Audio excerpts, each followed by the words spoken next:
malaza ny an'ireny lehilahy reny dia mino fa efa fotoana elaela no nanaovana an'izay fanalavana zay aloha ary fakana endrika ihany koa satria tsy vita vetivety iny a dia amin'ny herintaona indray zany ho an'ireo izay mety hoe manana mpaniriana andray anjara indray a dia efa zao dia efa manomboka miomana sy mikarakara volombava ianao mbola tsy nisy fotoana lava volombava efa nisy ny ilaina atao anaty film dia natao ary voangana mitsy ara mbola nisy volombava satria nisy nilana azy fa tena marary hitanao hoe manaikitra mihitsy izy zany dia mahafesatra hoe rovina ihany ary ty vo afaka nefa mbola folikely no ireny hitantsika folikely tsy izy tikany amin'ireny fa dia volikelyka koa zao mety ho avy koa fotoana anaovana fifaninana reny dia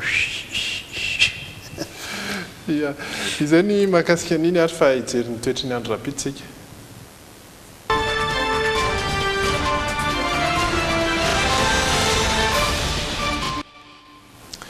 toy ny tamin'ity androany ity dia mbola mitoy hatrany ny orana any aminareo any amin'ny faritra atsinanana iny tsy tena hoe aharitra tontolo ny andro anefa izay oran'izay ho anareo any Toamasina sy ny faritra mila ny atsinanany Madagasikara iny fa ny maraina no misy an'izay oran'izay ary dia miverina kely ihany koa amin'ny atoandro raha ny vinavina ho an'ny rampitso ny faritra hafa koatr'izay kosa ny ety Voatany sy dia Voatany zany hoe Antananarivo Fianarantsoa Antsirabe dia saika rahona no ameno ny lanitra ho an'ny rampitso ary ny maripana dia ambany ihany koa folo ny mangatsiaka indrindra vao maraina 3:20 ny mafana indrindra ny atoandro ho an'ny Fianarantsoa sy Antsirabe io ary 5:20 kosa ho an'ny Antananarivo ny faritra hafa koatr'ireo dia mbola azo atao anatin'ny hafanana tanteraka 3:30 ny maripana ny atoandro ao Mahajanga sy Toliara 2:30 ao Antsiranana ny mangatsiaka indrindra kosa dia 2:20 na 4:20 any Mahajanga sy Antsiranana izany hoe ny mangatsiaka indrindra ny Antsiranana dia mbola mafana noho ny mafana indrindra ho an'ny Fianarantsoa sy Antsirabe rampitso ahitantsika izay ny volonandro ho an'ny rampitso izay no azo ambara ao amin'ny toetry ny andro izay ihany koa no azo nentina tamintsika tato anatin'ny logité raha tsy misy ampina ianao ny ampiko kely fotsiny resaka mikasika ny asma tsika tao dia aoka tsy afangaro ny asma sy ny esma asa rizatena mahafantatry ny atao hoe esma ny esma tompoko dia teny jatovo eto Madagasikara rongony ny anarany ny mpifoka rongony manko dia tsy maintsy mitady voambolana hafa foana isan-kanandro sanandro mba hialana amin'ilay fanenjehana dia taorianan'le hoe maina zany zao dia esma indray zany zao fomba fiantsoteneninao eto sosy dia niova indray zany tsy maintsy niova indray efa misy mahalala be dehibe zany ary ny polisy ngamba nisy amin'ny mahalala an'izany voalohany indrindra misaona betsaka tompoko niaraka taminay ary dia mirary toromaso sambatra ho anareo na izany izy rehefa mbola be dehibe miprograme atolotra antsika eto amin'ny trimine amin'ity aliny ity mandraparainy andro misy ny série misy ny film ary dia ny logité rampitso indray amin'ny fitora sasany veloma tompoko veloma ary eo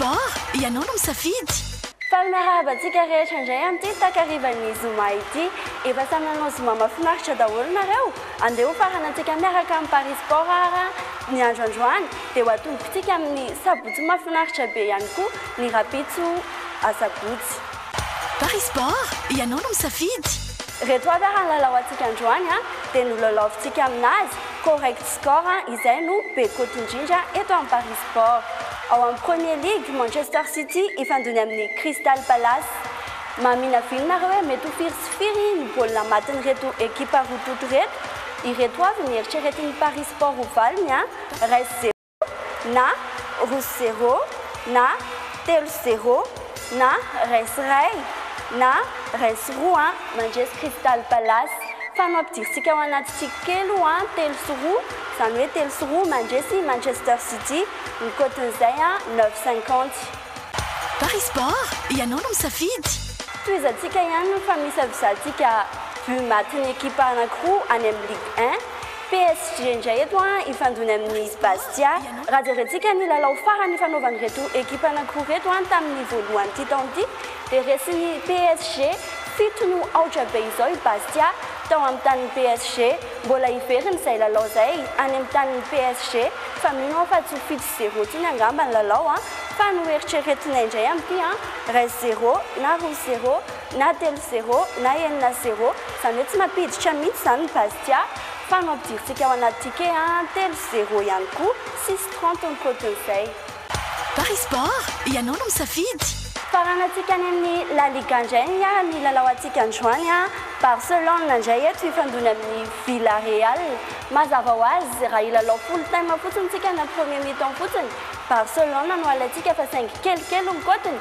dia ho ataotsika any amin'ny correct score ihany zany no ampidirisika ao anaty ticket raha mifamisavisana atolotry Paris Sport anao ihany koa na ray sy ray ty baolina ity zany hoe misaraka ady sahala na roa sy ray mandresy Barcelone na telo sy ray mandresy Barcelone ihany koa fa ny misafiditsika ho ampidirina ao anaty ticket amin'ity roa sy ray ny baolina maresy Barcelone ny kotin'izay 10,50 Paris Sport ianao no misafidy atretindray aloha ny fotoana ny rahanao tamin'ny Paris Sport androany raha pitsindray fotoanantsika manaraka dia aza misaraka aminay mihitsy amin'ny raha toy izao eto amin'ny fahita lavitra mahazatra anao mandra-peona tompo Paris Sport ianao no misafidy Telma safidiko numéro 1 malagasy nanotra ho anao teo Sardine Trésor narana tony le JT miaraka amin'ny Sardine Trésor amin'ilay tiako be Soyez douce et parfumée avec Sahara en regardant le JT. Bonjour, je suis Kaziab, nanolotra anao teny le JT. Bonjour. Tana karazan-tsakafo spaghetti français ampirehantsika tsabe spaghetti français spaghetti français safidintsika Bijouterie vite volamena tongava malaky ao amin'ny galerie sy tsara lalàna ao amin'ny premier étage box manolotra ho anao ny le JT. Tsy pèse raha tsy plaise. Préservatif lubrifié en latex pour hommes plaise manolotra anao le JT. Assurance AVA tsinjovidiny zao no avy ny fianakavianao aro miaina sy miary mandry ivon'ny vato